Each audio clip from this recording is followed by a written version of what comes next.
afternoon. I think we're just going to make a start. Welcome to the session on demand and data. My name's Amy Wilson. I'm the Head of Justice Analytical Services in the Scottish Government. And as a statistician by background, I am obviously a huge fan of data. One of the things I was struck by when I started working within justice about 3 years ago was what a phenomenally rich system we have in terms of the amount of data. And obviously within policing, that is huge. But I was also struck about the fact that we don't necessarily, we're still not at the stage where we can necessarily exploit all the data that we've got. And I think things are moving on, and I think it's fantastic today that we've got 4 great presentations around the issues of data and demand. How can we use data better? What are some of the things that are happening? And I think it's particularly key when following on from the introductions and the address that we had from our speakers just a little while ago, just about the amount of demand that's out there or the amount of need. But how do we know what that is? How do we know what that means? How do we make sure that we can actually structure our responses to meet that need? So I'm really looking forward to the presentations this afternoon. First up, we've got colleagues, we've got Scott and Gillian from Police Scotland, and then I'm going to make sure that I get this in the right order as well. And then we've got John Bannister, who's going to be speaking to us about prioritisation of and response to demand. We've got Paul Walley. It's Wally, isn't it? He's going to be talking to us about whether we can eliminate unnecessary demand, and then Susan is going to talk as well about what we can learn about demand from the work that was done during the pandemic. So we're going to run the sessions just one after the other because I suspect questions that you have might relate to all of the presentations. So without further ado, I'm going to hand over to Gillian and Scott to talk about the work that the Demand and Productivity Unit have been doing in Police Scotland around demand and data. Thank you. Thank you, and thanks for having us today. So my name's Gillian Cherry, and I help lead up the Demand and Productivity Unit within Police Scotland. I've worked with Police Scotland for 17 years now, originally within the digital division as a database specialist before moving over to the corporate services division a few years ago. I too am really passionate about data, really interested in how that can drive change and improve efficiencies across the force, and I think that's what led me into the DPU.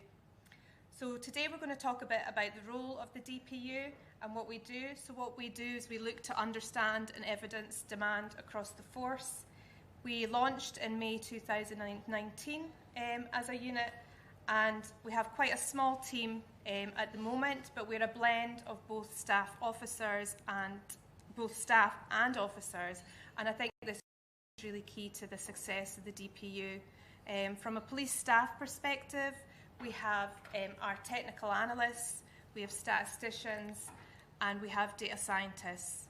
Well, we just have one currently, so if there's any budding data scientists out there, please let me know.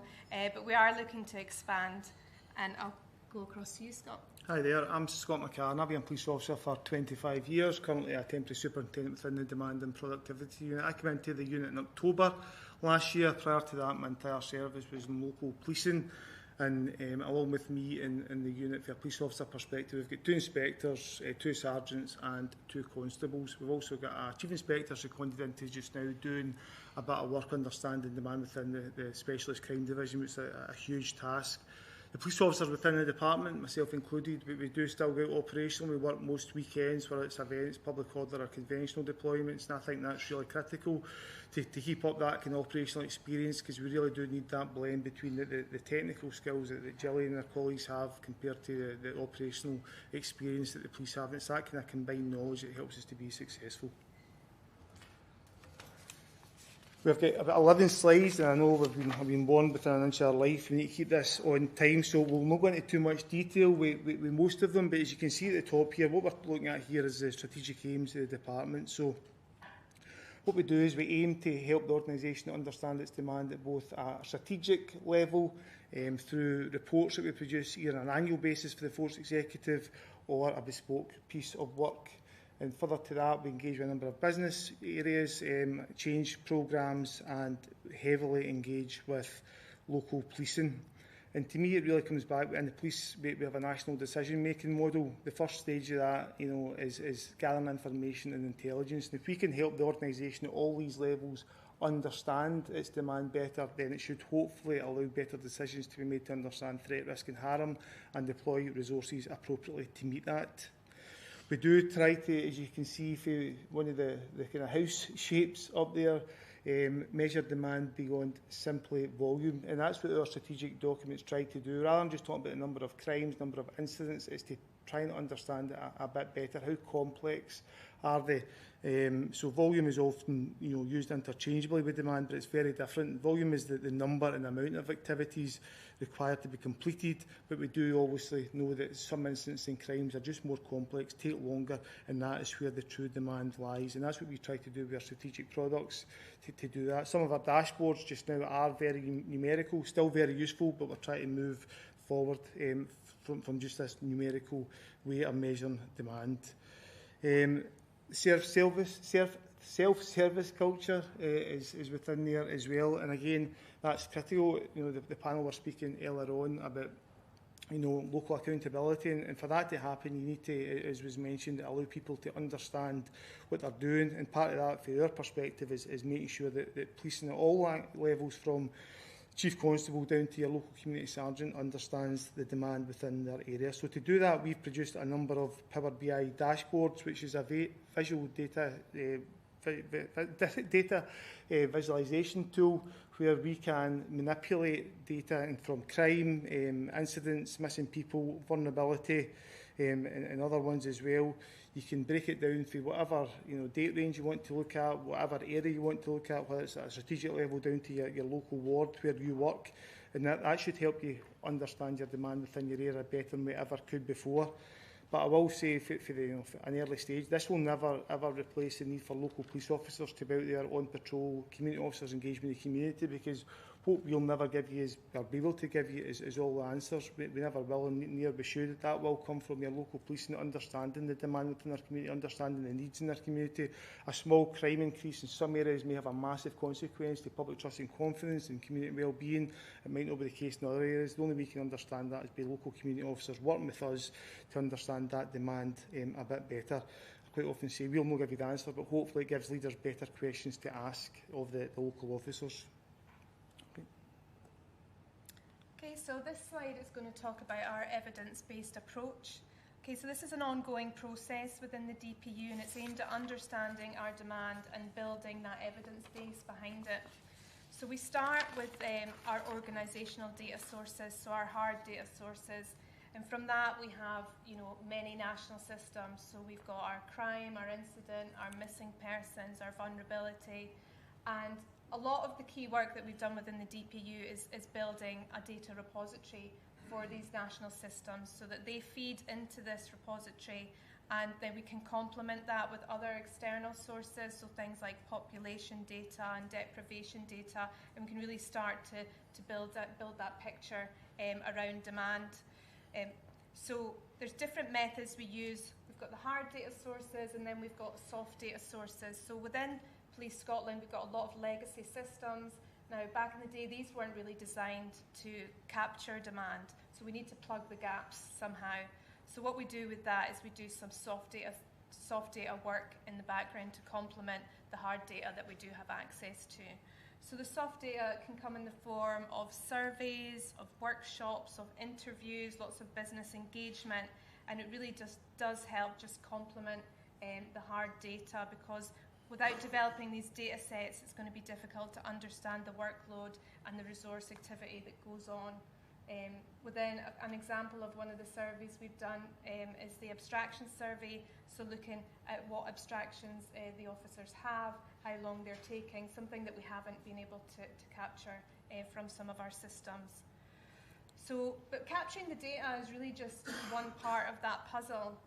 We need to really layer that with the professional experience and judgment, having a lot of engagement with the different business areas, both internally and externally, and working with research as well to get that rich assessment of demand so that we can have a really balanced view across all those areas. Okay. Thanks, Gillian. Again, just looking at this slide, this just gives a very brief overview of our work streams there. So looking at the projects part, I mean, it would make completely no sense for us to work in isolation. The methodologies, expertise that the teams gathered, it's clearly critical that we share that. So we do work with a number of business areas, some represented here in projects, as well as local policing, and that engagement can vary, whether it's dialing to the monthly meetings, providing our kind of methodologies to the project, providing advice as to how we think it might be an idea for them to go about their work at that early stage to understand the demand. So, you know, that's a good thing. The department's still fairly new, but already, as I say, it's built up a fair amount of experience and expertise that can hopefully help influence the organisation in a positive way.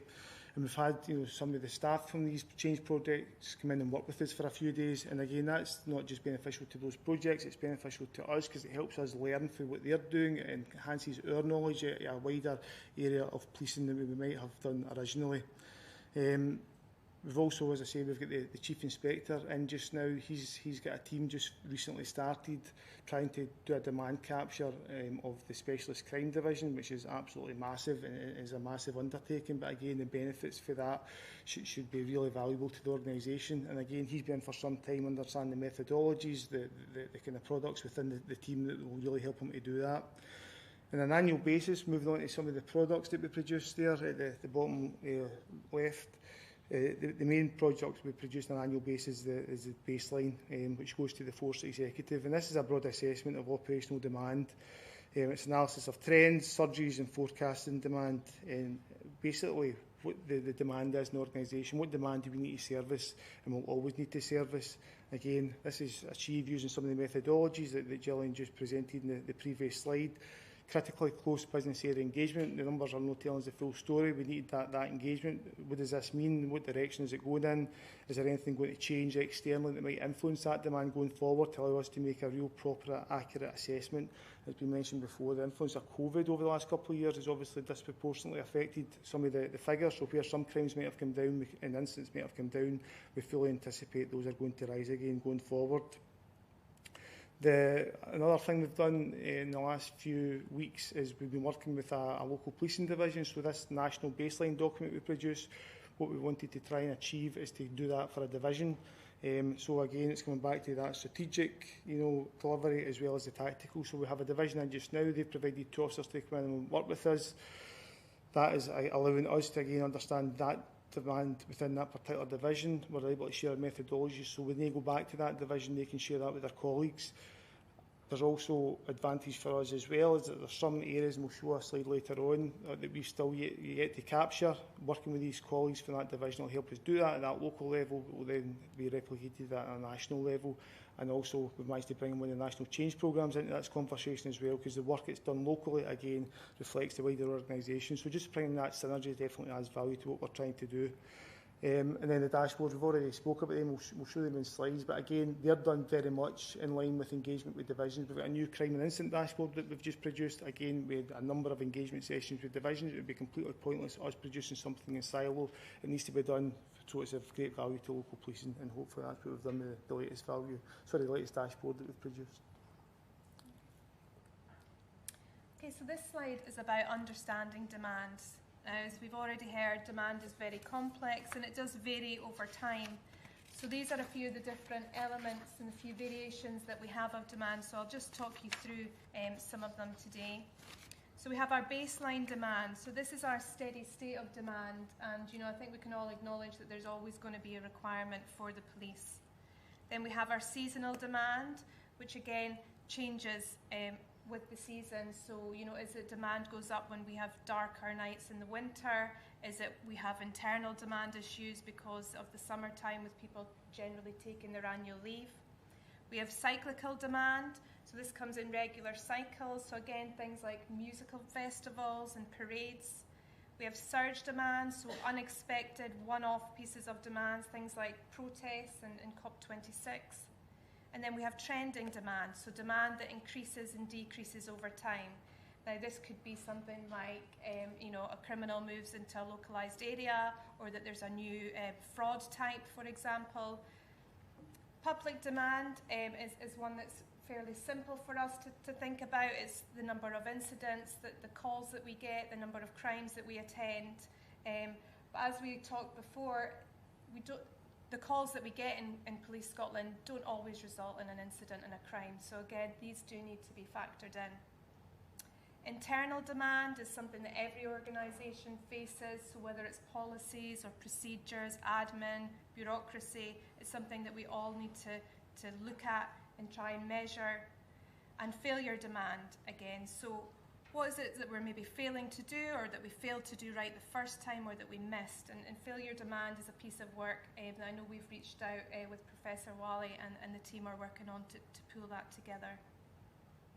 Hidden demand is demand really that we have no knowledge of currently. So again, like I said, a very complex piece, a lot of different types there to think about and to pull together. But just to give you a flavour of all the different elements that we have regarding demand. Okay, yeah, a nice bit of wall art here, but the next two slides are linked together. So I mentioned earlier on that we're trying to understand things before just not for simple numbers, it's about the actual true demand. So this is for a baseline product from last year, and forget almost the figures to the right because I say they're COVID affected. But the ones to the left there, as you can see, in terms of sheer volume of calls to the public, these are the categories that are the highest. However, the data scientist is able to go in and manipulate our STORM system, the system that captures the police incidents, and from that it gives a different picture. So as you can see there, domestic incidents are number 5 or 6 in the list. Assisted member of the public are number 1, but when we go in and actually look at the time taken to deal with these incidents, I say it presents a different picture to what we've got here. So we've got domestic incidents coming up to the very top.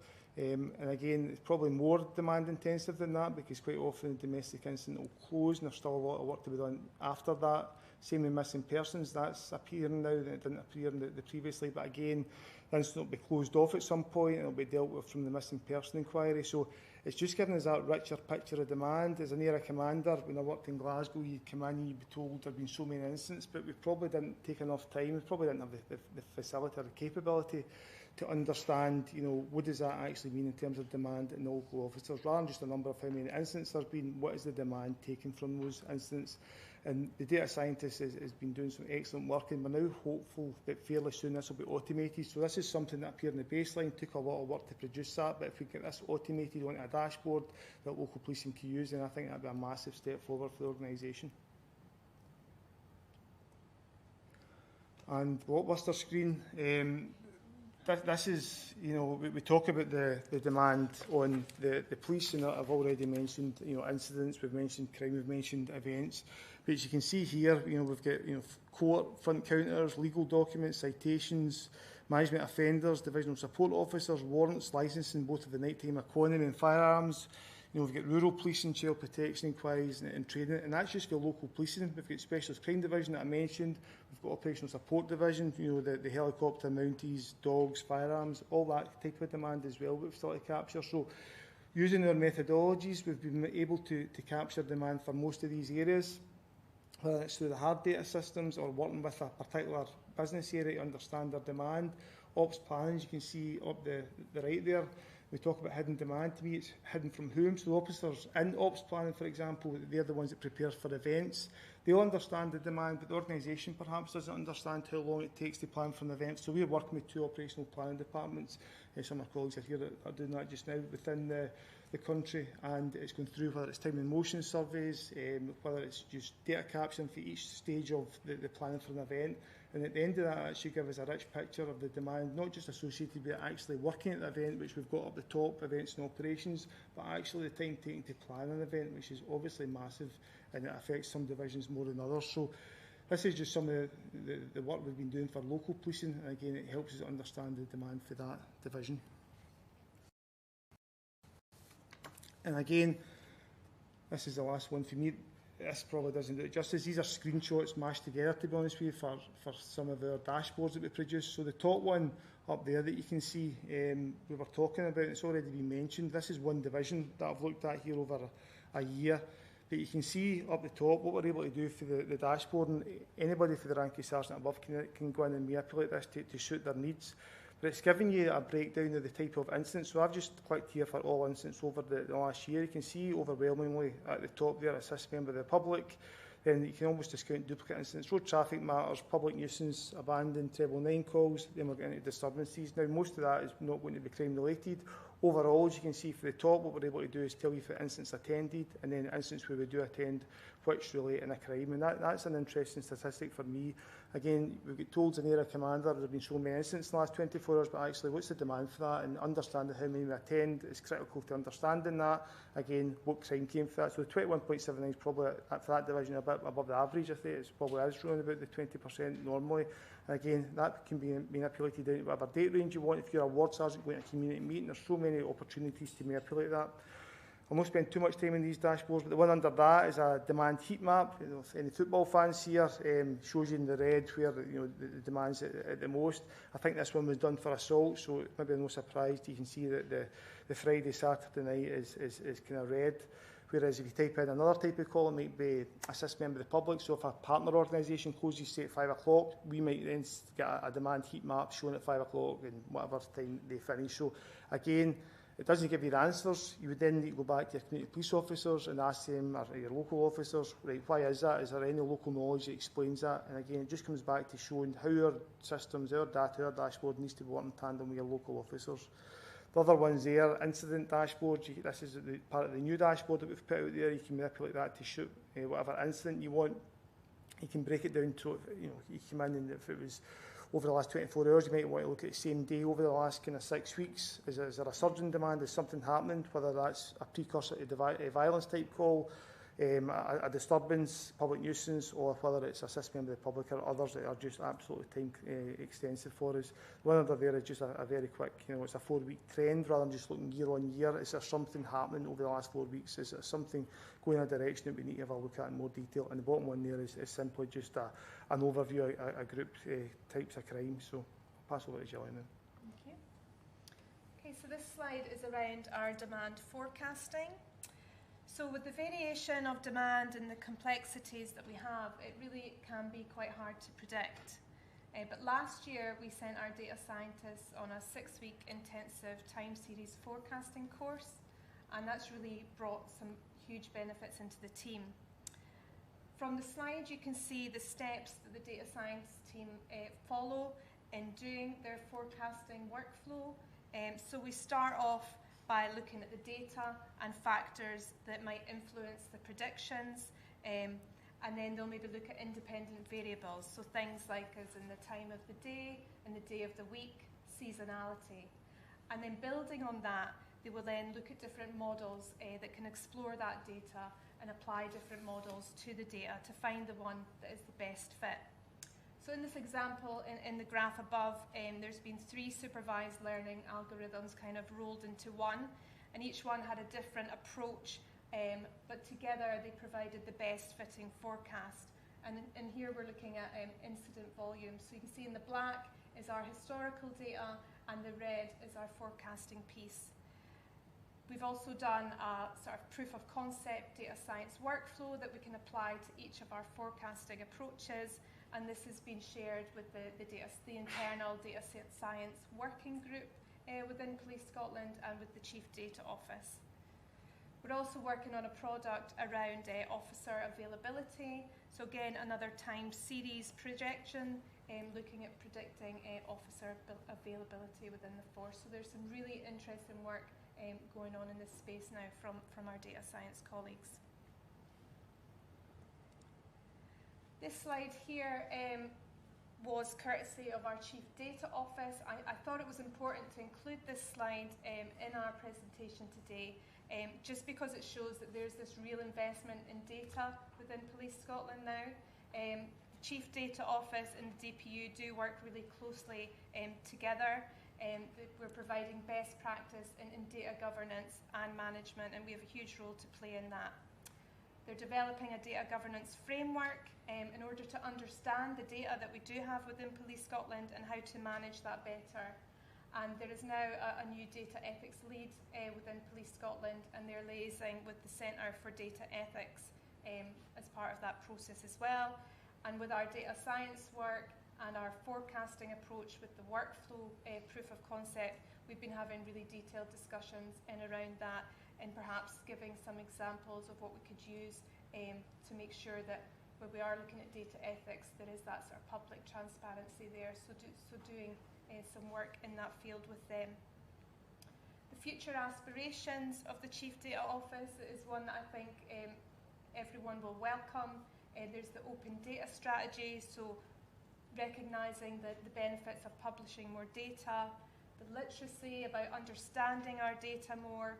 Within the DPU, we had a product called our Standard Weights and Measures document, and that basically was a sort of transparent document that would hold our calculations, the methodologies that we have used, and we have now transitioned that into Police Scotland's data catalogue, so that everything is held in the one place there, and that lots of different business areas can benefit and know where to go to within our systems for the data and for how to get that transparency behind how we work out some of our calculations and methodologies. So literacy has a huge part to play. Data design-wise, just making sure that any new systems are future-proof within all these methodologies. And then they're looking to build a data ops team, so having people and processes and the technology in place in order to feed that data through the organisation, so that analysts and other business areas can really get real benefit from it. It touches on data integration and sharing, so I'm sure our research colleagues will be happy to hear this. It's just really making sure that we do start to move in this direction and build insights from the data with our partners and academia.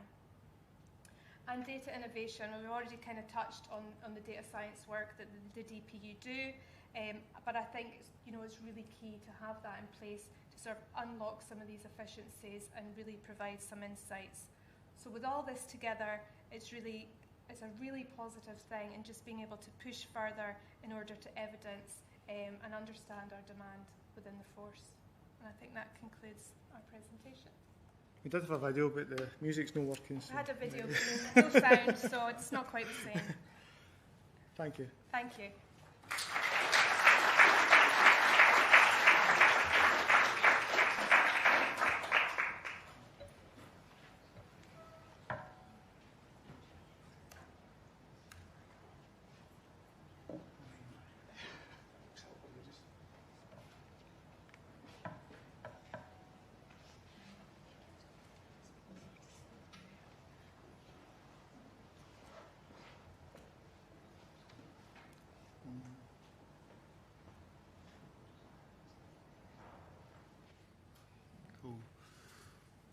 So,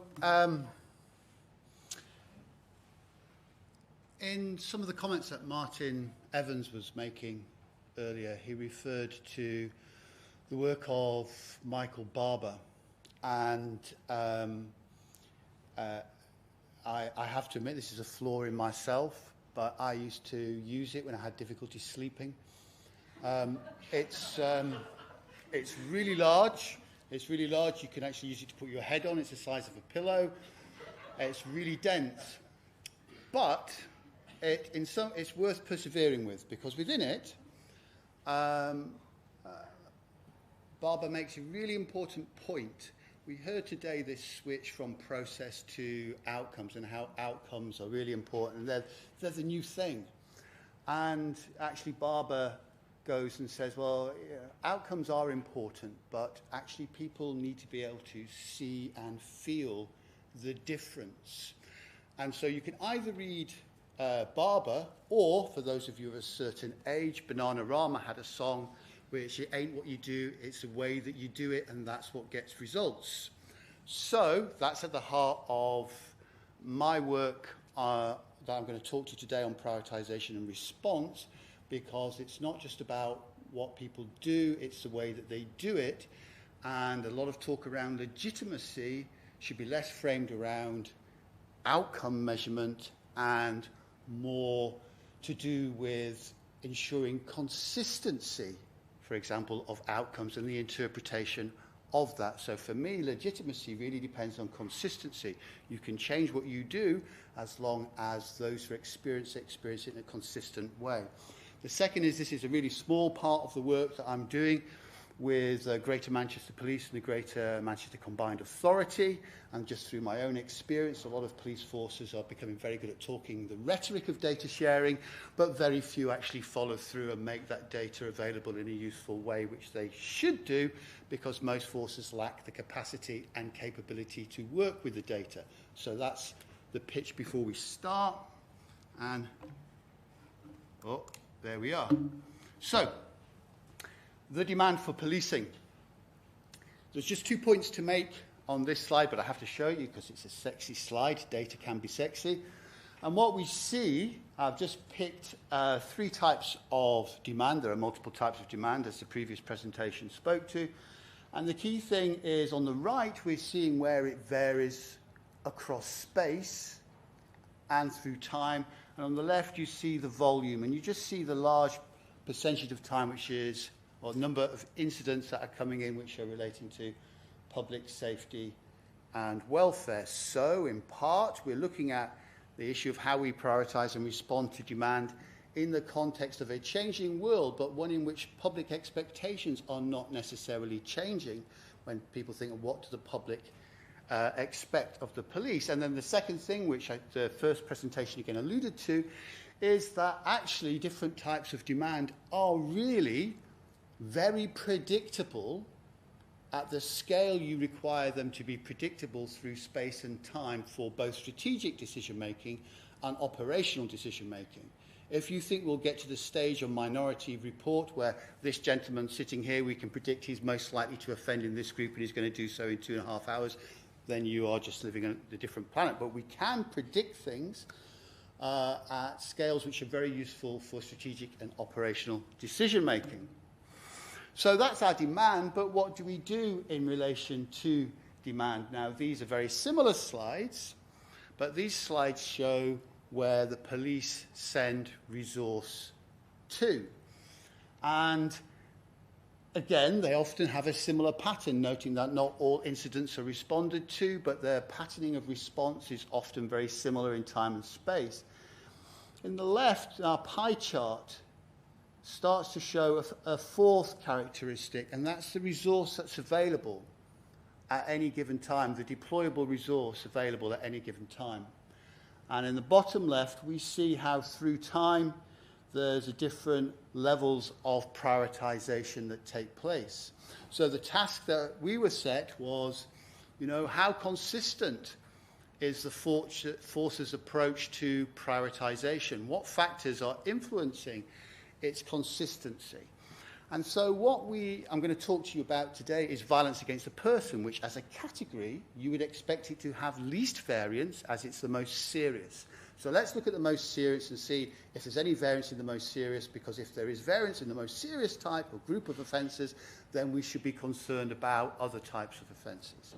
So I'm interested in what factors are influencing the decision to prioritise something as grade 1 or grade 2, the highest or the second highest, and then I'm moving on to look at what factors are influencing the achievement of grade 1 response targets.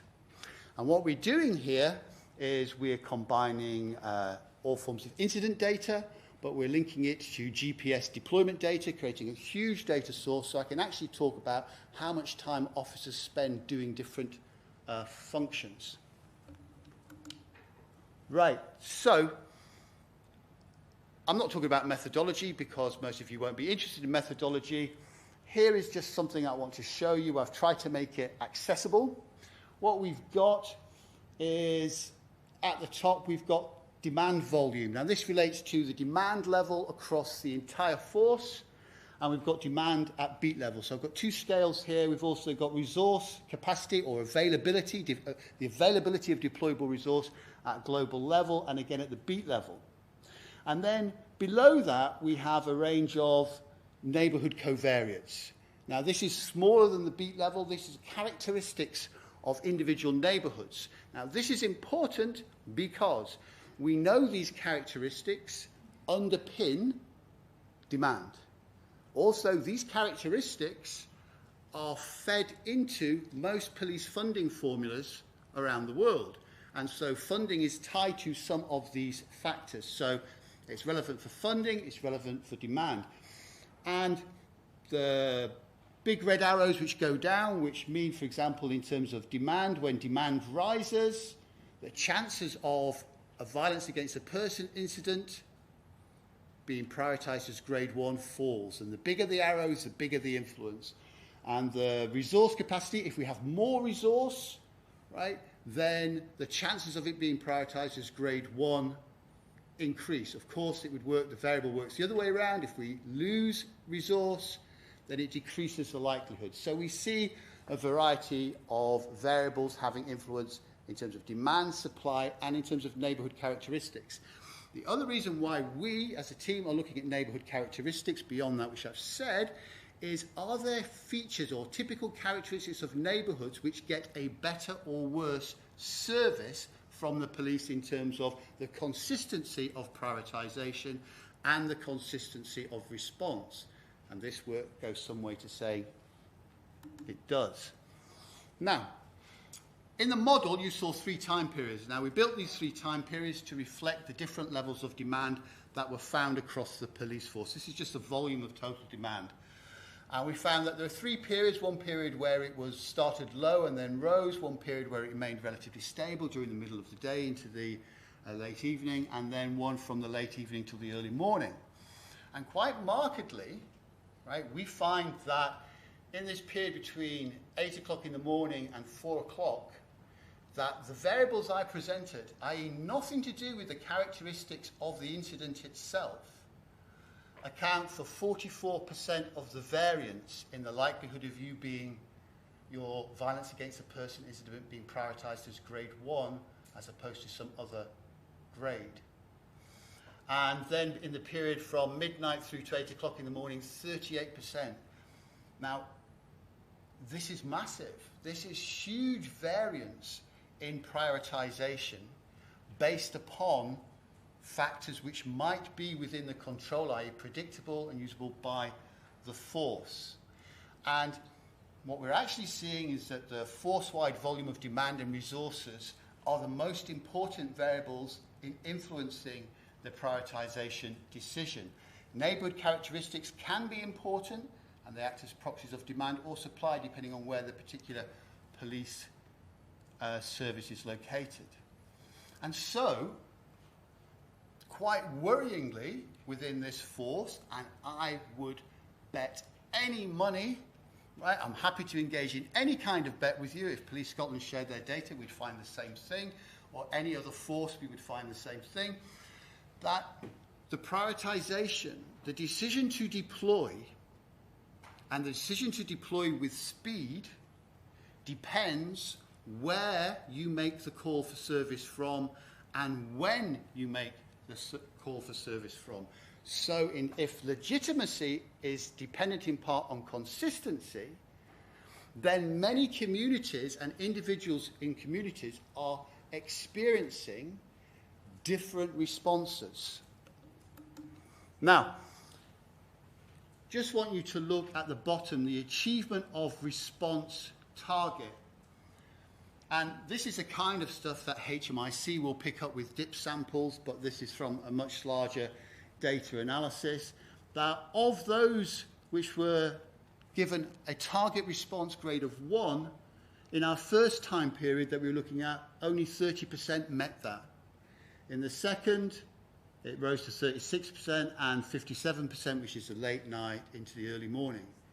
So, not only does prioritisation vary in terms of achievement, but also response. And again, variables which should not influence prioritisation and response, if we're speaking about consistency, do. It's slightly less important, the variables, for response than they are for prioritisation. So other factors are obviously coming to play. But 42% of the difference between achieving a target and failing to achieve a target are based on factors that shouldn't be important. So again, whether the police meet their target, not just what their target is, but whether they meet the target, again depends on when and where an incident is deployed to. So, as a conclusion, what does this mean? Well, we took violence against a person to be the type of incident that we thought we'd find very limited variance. We found significant variance. It pans out that there is even greater variance in how incidents are prioritised and responded to when we look at lower level types of incident.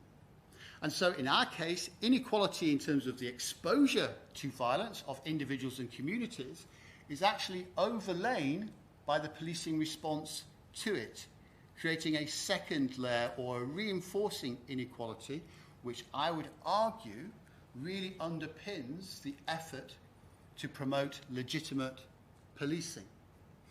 Now, I've offered two options, and options actually I've reflected on it are the wrong words because I don't think these are options. I think these are mandatory actions. And I don't think they are separate options. I think they should both be taken forward. We find in our modelling that there is sufficient resource available. It's just in the wrong space and at the wrong time. And remember, we can predict where it should be. So we mix our demand prediction models with supply projection models. And so one thing we can do to introduce greater consistency is by modelling not just demand but also supply, so we can reposition the spatial and temporal availability of deployable resource. The second option, although it's not an option, we should be doing it, is recalibrate how we prioritise and respond to demand, which I'm hoping sets up the next speaker neatly.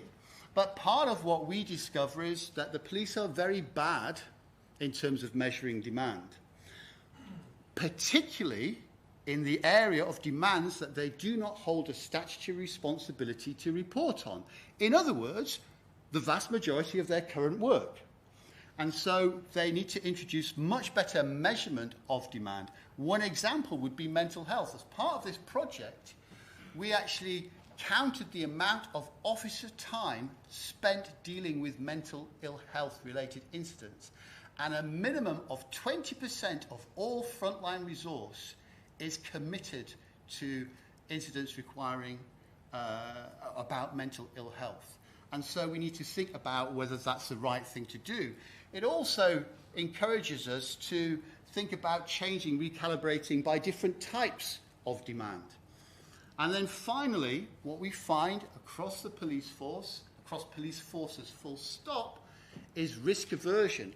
And risk aversion itself leads to failure because police officers typically, or the officers ascribing prioritisation to incidents, too often err on the side of caution, having not gathered sufficient information, and far too many incidents are given a high priority when they should be given a lower priority.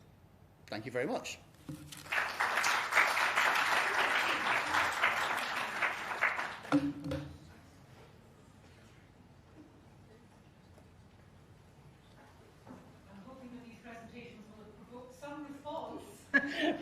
When we get to the end, a bit of time for questions.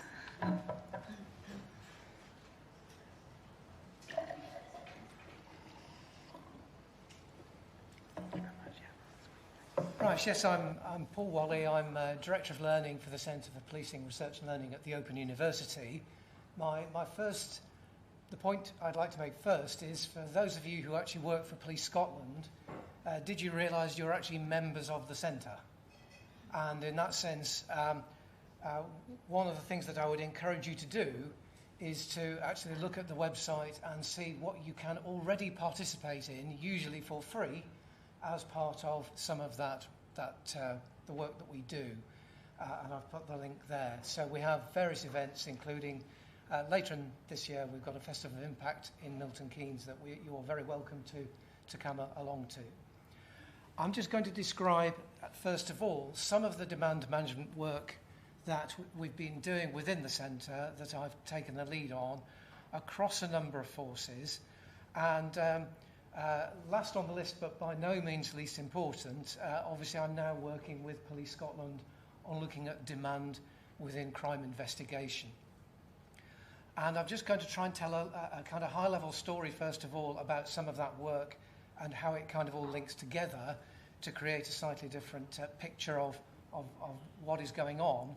But I want to be kind of challenging in terms of some of the perspectives that I put across so that we can understand particularly how we might treat what might be called unnecessary demand and how we might eliminate it. Because the perspective I'll take is that for a start, it's not as easy as it might first seem to try to reduce unnecessary demand. But secondly, and perhaps more importantly, it requires a very different and challenging mindset to be able to do this at all. And it cuts across a lot of the natural practices, not only in policing, but across the public sector generally, and perhaps in other organisations as well, particularly related to things like ideas around the value of prioritisation of work, because that's going to be one of the key things that I talk about. I did a tour of 15 forces just a few years ago, just pre the first lockdown, where I looked at how those 15 forces were managing capacity and demand, and came up with quite a few conclusions about the general pattern of what is going on. Clearly, pretty much all forces said the demand that we have exceeds our capacity to meet that demand. There was no surprises there. Within the 15 forces, there was very little consistency in how demand was met, the systems and procedures that are designed to actually meet the demand coming in. And in particular, there was little translation of things like call volumes into the demand for resources. And being previously a senior lecturer in operations management, I think of demand in terms of demand for resources. So that's what type of resource, what skills do people need if they're to be an effective resource, for instance, and crucially, the timing of that resource, because often it's not about quantity of resource that's the issue, it's when it is switched on that's actually the issue. And then, of course, one of the things that came out very clearly is there is lots of demand that is avoidable in some kind of way. Clearly, what a lot of officers and staff were reporting, first of all, was there was a lot of demand that should be dealt with elsewhere, whether it's the mental health services, whether it's the NHS generally, whether it's the local council who's not dealing with fly tipping in the way that they should, all of those kinds of things.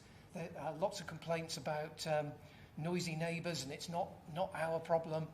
All of those kinds of issues do come out when you talk to it, but actually there's lots of other kinds of demand that are avoidable, and that's very much in the domain of the police services. So the thrust of what I'm talking about today is about how can we eliminate sustainably some demand that comes in without it having a detrimental impact on the public. And that really is one of the main constraints that I would put in. Because it's very easy to increase the threshold for something and say we don't go to incidents less than this urgent, or we don't, in the case of the NHS, we don't treat patients who are not this ill. So you can put a threshold on something and demand theoretically reduces. But I'm not talking about that. I'm talking about what demand can we eliminate because it shouldn't have been there in the first place. And John Seddon coined the term originally, and he defines failure demand as demand caused by a failure to do something or do something right for the customer. And embedded in that very simple sentence is a whole raft of bits of things we need to understand. One of the first mindsets is that an efficient process with the right resources should be able to meet demand every time, and that's not just in terms of meeting the customer's needs, but it's about the timing of meeting the customer's needs. So if demand comes in now, the ideal state in most cases is to meet that demand now. So it's very customer focused originally, and then of course curiously that quote is from a book, bearing in mind the earlier presentations, that quote is from a book called Freedom from Command and Control, because most of the failure demand in a lot of the cases that have been studied is embedded by command and control systems, by saying you must do it this way. Here is the standard operating procedure, and that builds in a lot of waste. One of the favourite examples, one of the most common examples, for instance, is where you want to do something, but you have to stop what you're doing 5 times because the accountant needs to check on the costs so far. And it's those kinds of organisation interventions that stop you from delivering the service to the customer when they want, how they want. And of course, another very bold statement by John is that in local authorities and police forces, as much as 80 to 90% of demands are avoidable and unnecessary. I don't think we quite found that, and certainly it's a very challenging statement, but as soon as you start to read that, you have to think, well, we've got to investigate what to do. So the work I'm doing with Police Scotland at the moment, I thought I'd put that first just in terms of introduction, is to look at what failure demand there potentially is in investigations. And so working with the team, we've got some kind of data which provides an estimate of what people are spending time doing, and we can look at that and we can start to suggest, are these areas where failure demand might occur? Interestingly, we've hit a barrier straight away in the sense of, in one sense, fortunately, the system seems to obey the standard operating procedures. But of course, there is a cultural resistance to saying, actually, some of that standard procedure is building in waste. We must keep doing the same things all the time. And so when we're starting to challenge what is failure demand, we're saying which parts of the system that we've standardised are actually wrong. And that's a really key issue that we're currently confronting. So what I will do to just provide a complete story is just describe some of the work in Gloucestershire that we completed, where we actually went back to the non-urgent incidents coming into the Gloucestershire Control Centre, and we took a sample of these and completely reassessed what they were, when they happened, how much resource was involved, and crucially, what service did the caller require.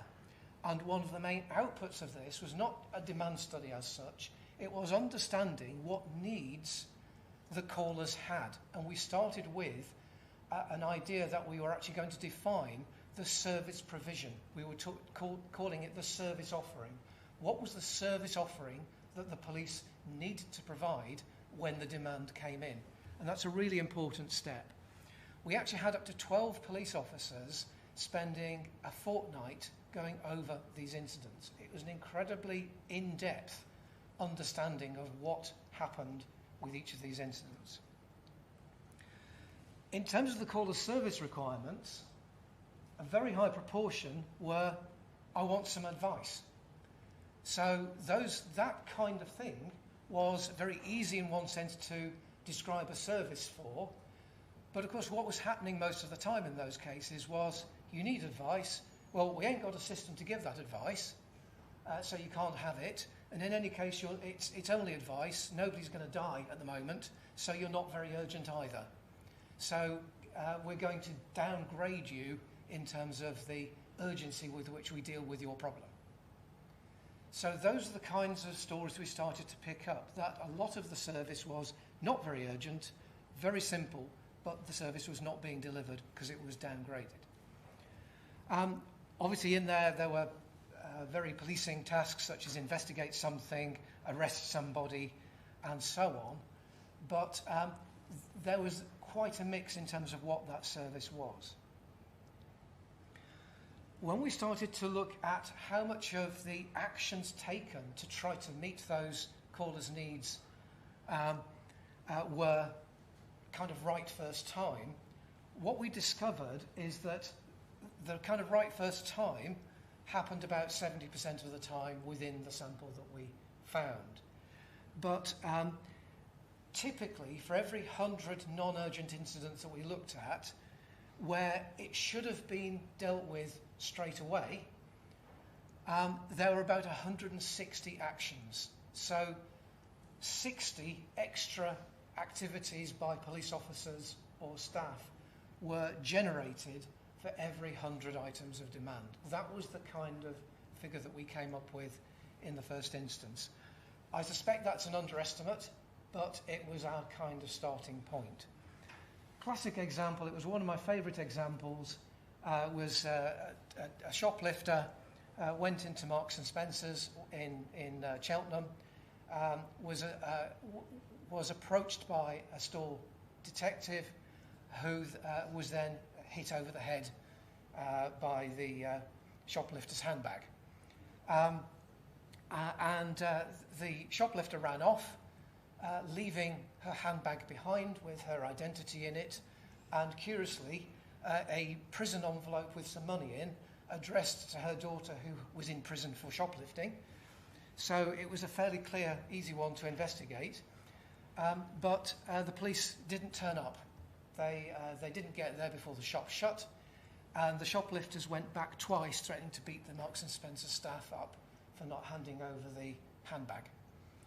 So 11 days after the incident, there were 4 contacts by the victims to say, I've been threatened in the shop again, they've come back again and they're causing a fuss. And at the point we investigated this, the police still hadn't turned up. So that's the kind of incident where demand is repeatedly generated through failure to do it right first time. What we decided was that the actual prioritisation system that was in place was actually creating a lot of the failure demand. It was one of the biggest single common causes of failure demand.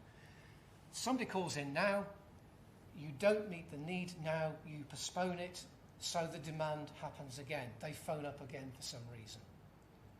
Okay? But so what we came up with is a little matrix which said, let's deal with this now if possible, whether or not it's urgent or simple and unimportant. But we have 2 processes, one for urgence, one for not urgence. But everything that we can do now, we do now. There are things that need to be dealt with later, and we do need systems for passing demand over to other organisations where that's appropriate. So they changed the system. There are lots of changes over time, and mine was one of those changes, but there were other things going on. And we had a big bang. 1 June, they completely changed how work was allocated. And we went to, for simple work, first contact resolution, no postponing, no repeats, get it done. And you can see here that straight away the demand starts to change quite significantly in terms of how much work has to be attended in person, how much work comes in. And the kind of rule of thumb we used at the time was about half of the unnecessary demand was eliminated in that step. There's another half that is slightly more challenging. They found other failure demand afterwards, such as police officer phoning their own system to say, I've forgotten Fred's phone number, can you tell me what it is? That kind of thing. So they went on to find other failure demands afterwards. So final point really in terms of just the challenges associated with this. There are various ways that I've come up with over time of how demand is managed, where you're not getting extra money if you do extra work, which is kind of like the public sector generally. And reducing the resources needed to serve demand requires system redesign. It requires a very sophisticated approach to dealing with it. It yields the most benefit potentially, sustains the service to the customer, but managerially is the most difficult to do. At the opposite extreme, you can simply start to refuse to do things, limit what you do, etc. But that kind of misses the point about why the public service is there in the first place. And so the key challenge is to try to actually balance that between doing the difficult stuff and maintaining that service for the public. And it's managerially not very easy some of the time. So just broad summary, there's lots of unnecessary demand in the systems. You do need to see it as a system, and you need to take that system approach to what are the underlying causes of this. It's not a Pareto exercise that we just get rid of the worst things in our list of unnecessary items of demand. We have to see the underlying principles behind that.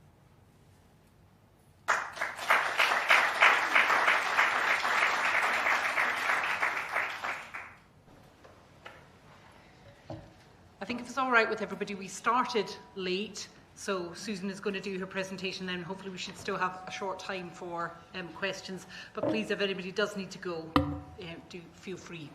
I won't feel offended if I see people leave. If you all leave, I will be offended. So at least a couple of you stay behind, please. Okay. Right, my talk is a kind of slightly different vein, and I am not an expert on police demand, so apologies for that. I thought it was a good opportunity to talk a little bit about what happened to demand during the course of the pandemic. And I'm speaking, there's a group of us working on this, it's not just me. We have a project, Policing the Pandemic in Scotland. There's a website, you can go and have a look at what we've been doing, if you like. You'll all remember back in March 2020 when we were plunged into lockdown. And at that point, police forces, territorial police forces right across the UK were given a set of quite extraordinary, temporary new powers of enforcement. And the stated aim of that by the Home Office and Priti Patel at the time was to reduce the spread of coronavirus, protect the NHS and save lives. Now, policing demand essentially changed overnight in several really important and substantial ways. And officers were, I mean, I think the kind of, we can't underestimate the kind of impact of sending officers out to police what were the day before completely law-abiding normal behaviours. The impact of that on policing priorities and approaches and resources has reshaped aspects of bits of policy and practice within policing. I think there are positive consequences. There's also some negative ones, and I want to kind of highlight a few of those through this presentation.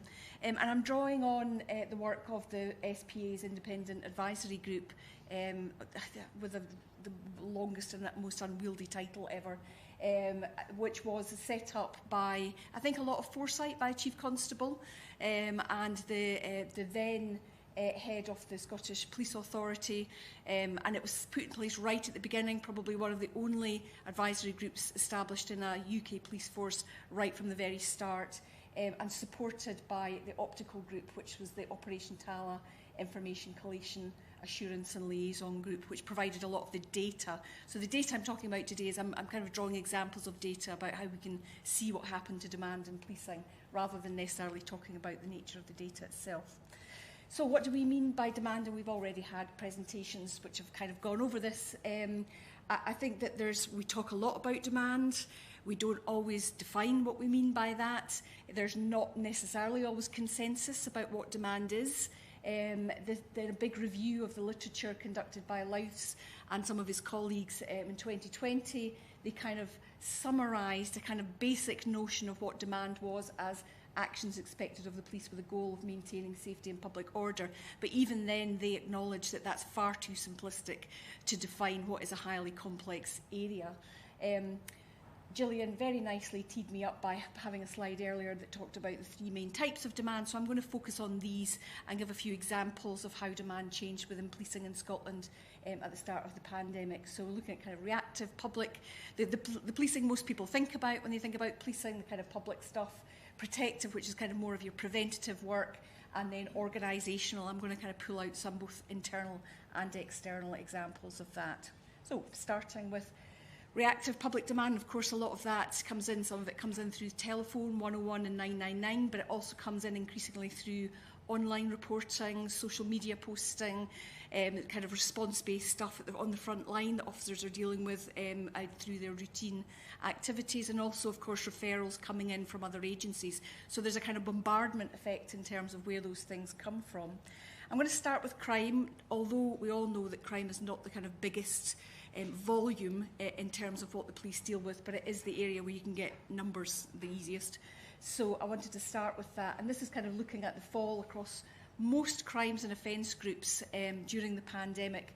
The light blue lines are the difference between the pre-pandemic year and the first year of the pandemic. It was very fortunate for those of us that work with stats that the pandemic happily coincided with financial years. So we don't have to kind of muck about with months. But so what you can see in the first year is a drop across everything except other crimes. And other crimes in this instance was mostly made up of crimes against public justice, so things like resisting arrests, and there's another one which I have forgotten, bail offences. And actually I think the Scottish Government report acknowledges that a lot of that rise was the fact that people were on bail for a much longer period of time because they couldn't, take them off, and so therefore that was part of the reason. But generally speaking, everything's down except that. The one thing that did skyrocket in that first year was cybercrime, went up by 95%.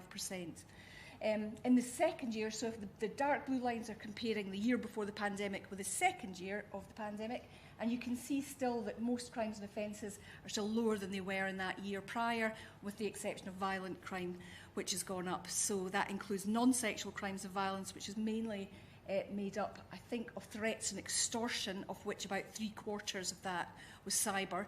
And then sexual crimes of violence as well, but an awful lot of that was also stuff that was happening in online, sexually coercive behaviours and possession and dealing with indecent images of children.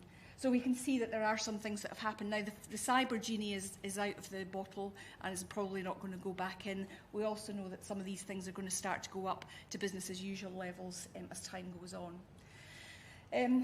There were also fewer than usual incidents. If we look at kind of all incidents that are recorded on the storm system, they were kind of lower. So on the left you can see there that compared to the previous year, number of incidents being recorded was lower, but there were some things that shot up. So these three figures on the right are taken from the first data report I did for the SPA, and you can see that public nuisance, noise and neighbour disputes shot up. So when we were all told to stay at home, clearly for some people being at home around their neighbours a bit more frequently than they previously were was not a pleasant experience, and that's what a lot of the policing response was in those early months. Obviously that kind of levelled out over time, but you can see even kind of towards the end the number of incidents still hadn't gone back to its previous level.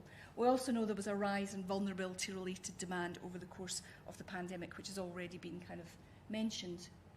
Now, in addition to the business as usual stuff, with these new powers, there was also an increase in incidents that were related to Operation Tala, which was the police operational name given to dealing with the coronavirus. And you can see over time in Scotland that at the beginning, in the kind of first period, first lockdown, it was a bit chaotic, and it's difficult to find a pattern in there because there was a lot going on. There were huge spikes. The spikes coincided with good weather, with public holidays, with every time Boris Johnson said we might be coming out, people rushed to go somewhere nice. And then, of course, over time, the restrictions eased and it kind of comes off. Now, in the second phase, from about kind of August, September onwards, we see a return to kind of more traditional weekly patterns of policing demand. So things have kind of settled down a bit. The spikes aren't quite so high, but they coincide with weekends rather than weekdays. Apart from, you'll notice that one anomaly for those of you that were in Edinburgh, one memorable sunny weekend when there was lovely weather and the meadows were inundated. That's the meadows effect there, but obviously kind of less kind of big, large spikes. So these were all things that were kind of impacting on demand as well. Now, the new powers of enforcement over, as I said, everyday routines and behaviours. These were things like staying at home. Then, of course, it was visiting others, local travel across borders, and then international travel and quarantine. These are all things that officers hadn't really been trained or prepared to deal with at all. But there was the 4Es approach, this kind of national strategy that was designed to try and take a kind of measured approach to policing the new powers. Now, in Scotland, again, foresight by Police Scotland, they set up the coronavirus intervention system very early on so they could measure all of the work that they were doing. That was unique across the UK, and it's actually one of the only forces where you can look at the level of intervention and what it was in relation to enforcement.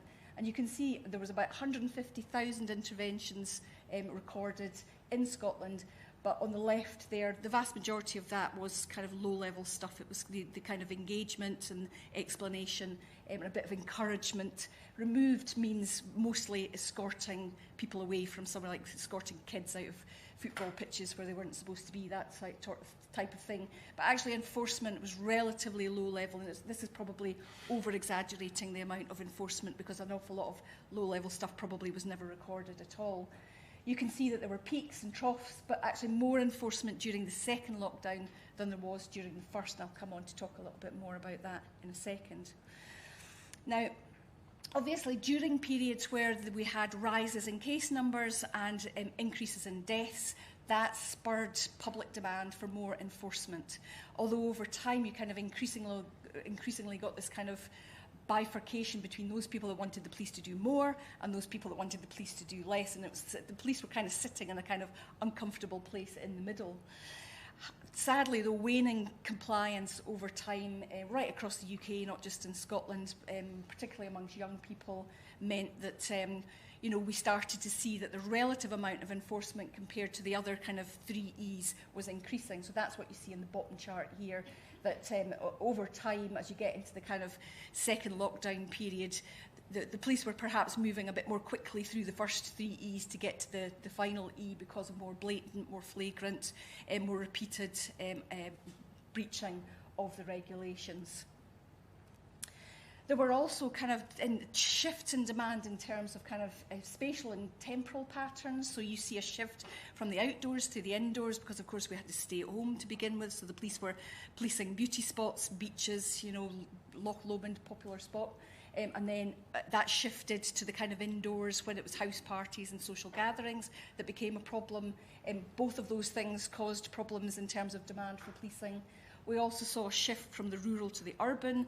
So unusually, a lot of the enforcement initially took place in very rural areas where you wouldn't generally have as much enforcement as you have in urban areas. And so a kind of higher relative amount of enforcement took place in the more rural divisions at the beginning of the pandemic, and then towards the end, a higher relative proportion was in those kind of urban centres, Glasgow, Edinburgh, Dundee. And then, of course, we saw a kind of shift in terms of the daytime to nighttime, because during the first phase, a very large proportion of all the fixed penalty notices were being issued during the day. That's kind of, in some ways, unheard of in terms of policing enforcement, whereas by the time we got to the second lockdown, we'd gone back to that kind of more business-as-usual nighttime economy type model. But all of these things had implications for levels of demand, for resource deployment, for, rotas and, very practical things around policing, and it was having to be kind of juggled on a daily basis. We also saw a changing profile of who was creating demand, and this is interesting for me because I've worked in this area for a long time and I've published on the usual suspects. And actually what we saw over time was a shift from the usual suspects to the unusual suspects. We see an increase in more younger people not complying with the regulations. We might have expected that. We see a decline over time in people who are already well known to the police being subject to enforcement. And most interestingly of all, I think we see at the beginning in the first lockdown kind of high predominance of people from more deprived backgrounds being issued with fixed penalty notices for non-compliance. By the time we get to the second lockdown, we've got a much flatter social gradient where people in some of the most affluent communities in this city in particular were getting fixed penalty notices. So you see kind of much flatter trend. So I think that's quite interesting in terms of what that means for demand. We had quotes from officers talking about going to areas where previously they would only have gone because the person they were going to see had been the victim of a crime. So, protective demand, there's not an awful lot of data on protective demand, but I've picked out a few things that I think were interesting around the way in which demand shifted during the pandemic. First of all, obviously, because of the nature of the public health concerns, there was less scope for targeted activities and preventative work, but there was increased pressure on officers to meet demand that basically had been caused by the disappearance of other services. This was a quote from the HMICS report that was published last year, where they talked to officers and they talked about, you know, being required to fill the gaps for other services, including social work, housing and the ambulance service. So it's not even that they were being asked to do things that we know that the police are often asked to pick up the slack when other services maybe haven't been able to fill the gap, but it was kind of stretching even that. The focus on proactive public policing and community engagement was great, but the kind of waning of public support did cause problems for some of the more preventative work. And again, the HMICS kind of highlighted because there was a growing number of people who weren't complying, police were finding it difficult to deal with large numbers of cases. And this is where the kind of public order policing really became quite tricky for Police Scotland. We had, of course, Black Lives Matter protests. We had protests around after the Sarah Everard case, so women's vigils. We had anti-vaxxers, anti-maskers, anti-lockdown protests, and of course Rangers won the league, so we had that to deal with as well. There was also the issue in Kenmore Street where the kind of group of neighbours prevented 2 asylum seekers from being deported. So this caused real challenges for policing on a number of levels, I think. The SPI-B, so this wasn't just for Scotland, this was UK, and the SPI-B group, which were advising the UK COVID SAGE committee, talked about creating operational challenges and legitimacy dilemmas for the police.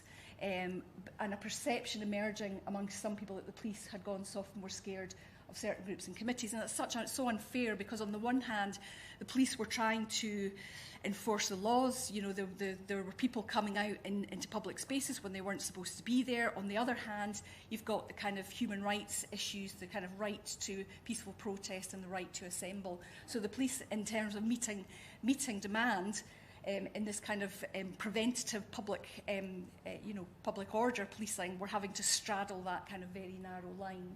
And John Scott, QC, now Lord Scott, kind of picks up on that in one of his reports to the SPA, where he talks about the right of peaceful assembly, especially outdoors, being given considerable weight, even in the pandemic. But there was a lot of public criticism around policing for that.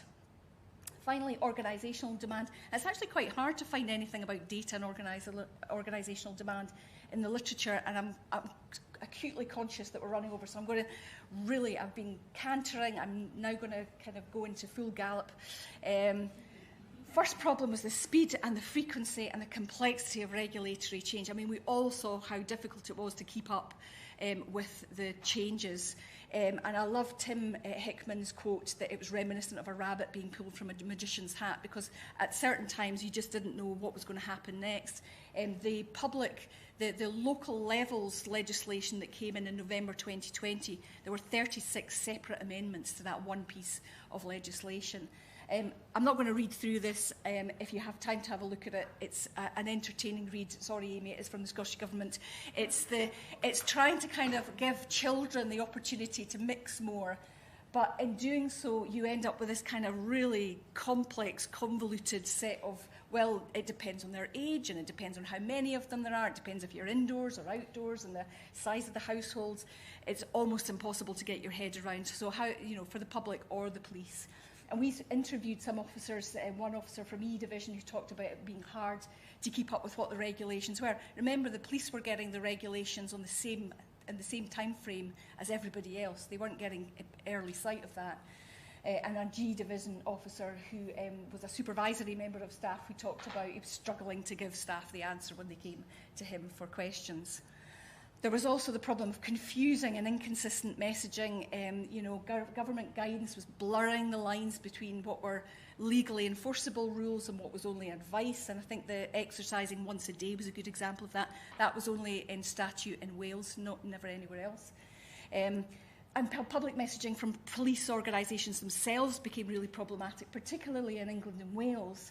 And that became contradictory and confusing, and the police often had to kind of apologise because they'd given the wrong messages. Sending out drones and telling people they couldn't buy cups of tea or sit down on benches, that was all nonsense. And Police Scotland actually were not really involved in a lot of that, but things that police forces said in other places had an impact on what people felt the police were saying here. And there's a kind of quote there from HMICS about clear and consistent messaging being imperative. there was the introduction of well-meaning but completely unenforceable laws. The quarantine laws, Chief Constable was very quick to say right at the beginning, this is a complete backstop, and government issued a statement to say there'd be no proactive policing role. Travel restrictions, cross-border travel was banned, and Alan Spears said, we're not going to be stopping vehicles at the border, we're not setting up roadblocks. You know, symbolically, regulations were put in place, you know, under public health guidelines, but the police were saying, well, these are completely unenforceable, so if you test us on this, it's meaningless. Officer training, briefing, supervision, I mean, there was no time for trainer-led training. This was, you know, senior executive getting the stuff on day one and trying to break it down into manageable messages that could be cascaded down to frontline officers. But officers who were going out on frontline duties often had literally been briefed 5 minutes before they were going out. And I remember again, you know, when people were told to stay at home, that was simple. But as soon as the kind of regulations started easing up and became more complex, that was really difficult, and led to lots of these kind of what-if questions. And then there were some wins, I think, dealing with and responding to calls in that kind of demand space that Scott and Gillian talked about. You know, there were new approaches that were introduced to screening calls within the C3 Contact Command and Control. There was the introduction of a new online reporting system just for COVID inquiries, and the forced rollout of the new CAM, Contact Assessment Model, that was speeded up in response to the pandemic. You know, and there were other things that the HMICS picked up on, Thrive assessments being adapted, the limited attendance policy, which I think people had initially thought, I'm not sure about that, but actually people liked it because officers got back to them more quickly and often resolved things more quickly. They didn't actually need somebody to turn up on the doorstep. So a lot of this was facilitated by technology and are things that I know will kind of continue beyond the pandemic.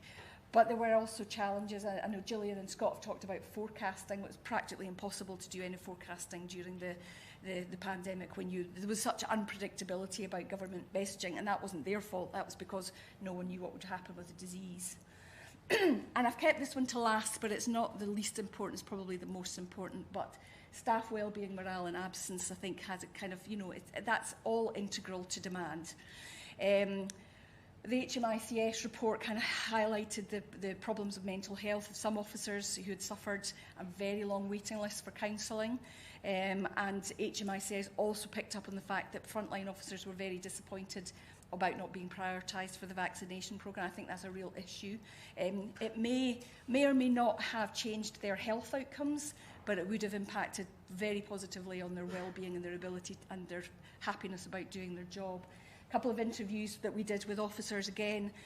One officer who talked about, you know, coming home, stripping off at the door, chucking everything into his pillowcase and putting it in the washing machine, and being terrified about, you know, am I bringing it home to my kids? Can I hug them? Can I use the bathroom and other things? And another officer who talked about, you know, the kind of feeling as if because they weren't first to get PPE, not first to get vaccinations, not first to be protected, that kind of real sense of vulnerability in the job. And those things don't go away overnight. This is a kind of chart showing the absence rates for Police Scotland. So the yellow line is the pre-pandemic year. You can see it's pretty static at about 1,000. The big spike in orange is during the first lockdowns, a big spike in absence. And then it kind of plateaued a bit. It was a bit higher later on in the year. But this kind of blue spike at the end here, that's December 2021. You know, that's a long time on from the start of the pandemic, and I've picked up on David's quote about, you know, the policing resources being perilously low at the best of times. The police can't sustain these levels of absence without cutting back on a range of activities. So this is all demand related and will impact as we move forward. So very quickly, just what have we learned? Just a few things. I'm sure there's lots that we've learned that I've missed out of here, but in terms of data, which was the purpose of this particular session, I think data shows the pandemic created a real dramatic shift in baseline demand and a significant shock to what we would call stochastic patterns of calls, incidents and crime, and we would have to be prepared for that if we were to have another pandemic like we had. I would say that, to be fair to Police Scotland, they demonstrated really significant speed, flexibility and agility in terms of responding to change across all areas of demand. That's my observation from being part of the independent advisory group. Technology really helped, certainly helped in terms of measuring and meeting demand, but it also led to rising demand, and that rising demand in terms of cyber is not going to go away anytime soon. Officers face these really quite severe and unique challenges. I think that will take a long time to go away. I think the kind of legacy of health, welfare and staff retention might be a problem for a while. Certainly, you know, you can't replace officers with years of experience with new probationers coming in. So I think kind of future planning around that resilience role is really imperative. Compliance and the will of the people. It's lovely to police by consent, but you can't police by consent if the public don't consent to what you're trying to police. So there are issues for me, I think, in terms of, you know, demand for enforcement really needs to be carefully considered and justified. Otherwise, you put police officers in a really impossible position. External failure demand place additional, I don't know if it was unforeseeable, maybe not, but it certainly placed additional demand on policing, and it highlighted what we already know is a kind of highly fragile set of interconnections between public and third sector services in Scotland. It's all kind of teetering on a knife edge. Interestingly for me, there's never been any investigation into whether police was instrumental in reducing the spread of the disease and saving lives, which was the original supposed raison d'etre set out by Priti Patel. But my kind of final word is that if in any future disaster planning, and importantly in any decisions about legislative change, the voice and experiences of officers needs to be absolutely core to that. So, sorry I ran over. You probably all need to go and pick up children and make the tea, but anyway, hope you enjoyed that. Thank you.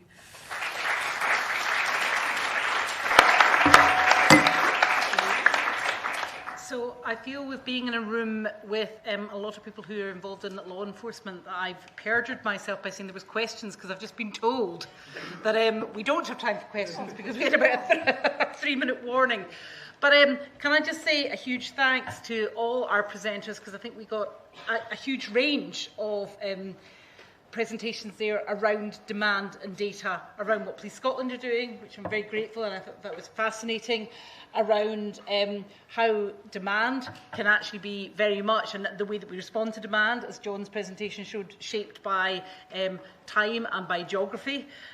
Paul's sharing with us how maybe we can do a lot more to actually strip out some of the demand and to shape that demand, and then Susan's presentation, on the one hand, very different, but around coronavirus, but I think very thought-provoking in terms of what does future demand look like, and that it's all very well us understanding the kind of demand which we're dealing with on a daily basis, but actually, you know, when we suddenly have a very, very different type of demand, how does that affect all of us?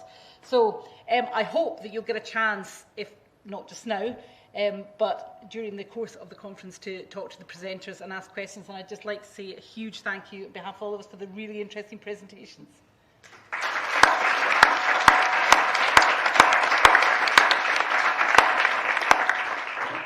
Thank you.